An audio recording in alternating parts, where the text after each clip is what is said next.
C'est quoi ce geste pas technique? Ce geste pas technique, c'est le parlage à l'arbitre.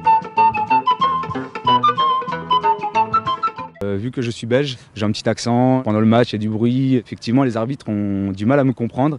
Et du coup, je suis obligé de faire certains gestes pour pouvoir communiquer avec eux. Premier niveau, hein, c'est quand on est débutant. Voilà, c'est ça. Surtout, en fait, c'est le début de match. Donc, en général, c'est plutôt l'échauffement. C'est un geste simple, efficace, rapide. Voilà, on lève le bras et voilà, c'est pour se mettre dans le bain. Ça, c'est niveau 2 donc.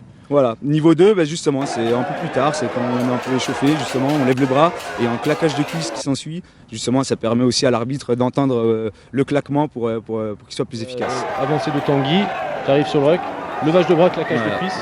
Bon, malheureusement, ça ne fonctionne pas à tous les coups, c'est qui tout double. On va se rendre compte qu'à ce niveau-là, le parlage à l'arbitre peut aussi énerver l'adversaire. Hein. J'y arrive justement grâce à ce geste de communiquer avec eux. Très bien, donc levage de main, claquage de cuisse. Puis, justement, les adversaires essayent de déstabiliser, et puis bon, parfois, ça, voilà, comme on peut le voir, ça chauffe un peu tout le monde, mais bon, c'est de bonne guerre, c'est la règle du jeu. Très bien, alors là, on a l'évolution, c'est le double. Très bien, donc levage de main, claquage de cuisse.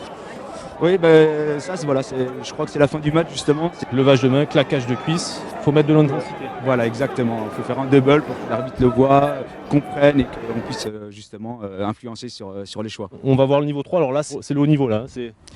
Le niveau 3, il faut un peu d'entraînement effectivement. Bon, ça fait un moment que je le travaille. Très bien, donc levage de main, claquage de cuisse.